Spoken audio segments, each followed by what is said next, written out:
Hello students, in this video we are going to discuss how to identify analysis classes and assign the responsibilities, and from that how to draw the analysis class model using UML 2.0 notations. So for understanding this, we have taken this case study, that is the case study of hotel restaurant system, and the description of this case study is given in this paragraph. So here the description is given. So you can go through these descriptions. Now our task is to find out the classes. So as you all know, classes often corresponding to the nouns. That's why we are extracting the nouns from the given descriptions, or we can say from the given problem descriptions, and we are listing all the tentative classes from these descriptions. So in these descriptions you can see over here this underlined word, we can say these are the nouns. So we have listed all the nouns as a tentative classes.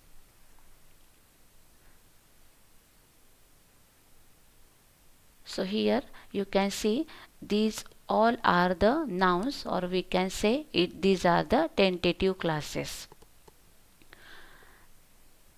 So these are the around 20 to 25 classes are there. So we have listed these many classes. Now our next task is to eliminate unnecessary and incorrect classes. So for that we are going through this list of classes and removing redundant, irrelevant classes, or the classes which which are not the classes but they are attribute and they are operations. So we are eliminating such a kind of things from this noun. So first you can see over here the waiter and waiters, these two nouns we have identified from the given descriptions. So here this we have term it as a redundant. So what is redundant? The redundant classes, we call it as a redundant classes means if two classes expresses the same meaning, then we keep most relevant or the descriptive one to the problem descriptions. So here we can see we can say waiter is the most descriptive one, so we keep this class and we remove this because this name is same as the waiter name. So likewise from this tentative classes we have removing the all redundant classes. So you can see again tables is a redundant, orders is a redundant class, here terminal is a redundant class. So likewise we remove the redundant classes. After that we are removing the irrelevant classes. Okay, so what are the irrelevant classes? The classes has no nothing to do with the problem statement or has a no role with respect to the problem statement. So we are eliminating that classes. So here you can see this kitchen is a irrelevant class because this is the outside scope. Okay, or the current problem description have a no relevant meaning with this class, so that's why we are eliminating such a kind of classes. So here you can see bar is a irrelevant class, this restaurant is again we considered as a irrelevant because this is the out of the scope of the problem descriptions. So likewise we are removing the irrelevant classes. After that we have find out the attributes. Okay, so why we have removed? Because this attribute or this noun is the attribute of the sum of the class. So this name that primarily describe the individual object should be related as a attribute. So that's why we are removing such a kind of noun from this list. Again after that we are removing the operations. Okay, so you can see here some of the nouns are related with the operations. So in the problem descriptions, okay, we have okay, here you can see the statistics we considered as operations, because this name describe an operation and that is applied to the object and not manipulated in its own right. So then it is not a class, then it is a operations. So that's why we are removing such a type of classes. So now after all this we keep only the good classes which we considered or which we take for drawing the class diagram. So here you can see in red ellipse we have listed redundant classes, irrelevant classes, attributes and operations.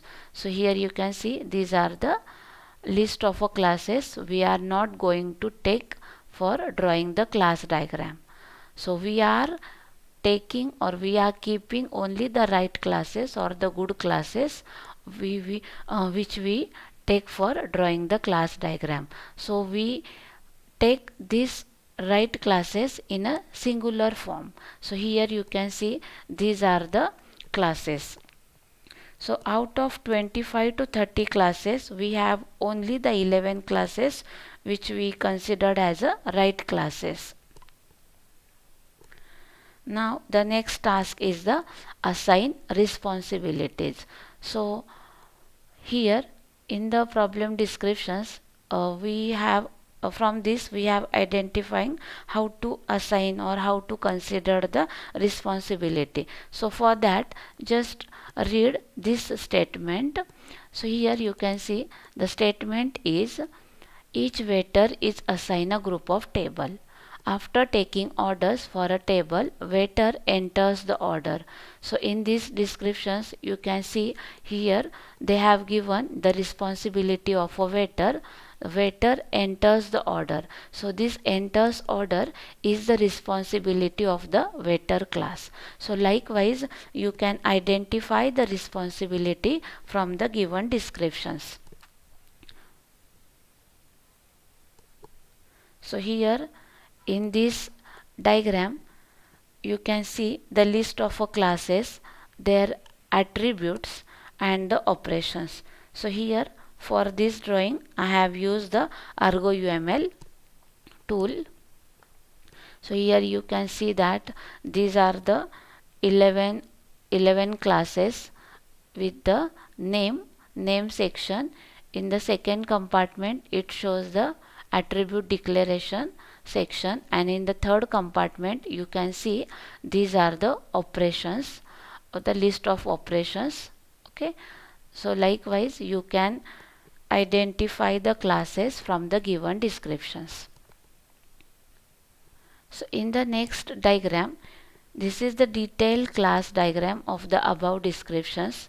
So you can see here from the problem descriptions we have identified the relationship or the association between the two classes. We have identified the multiplicity between the two classes. We have identified again the relationship between the two classes. Okay, so likewise you can draw the class diagram from the given descriptions.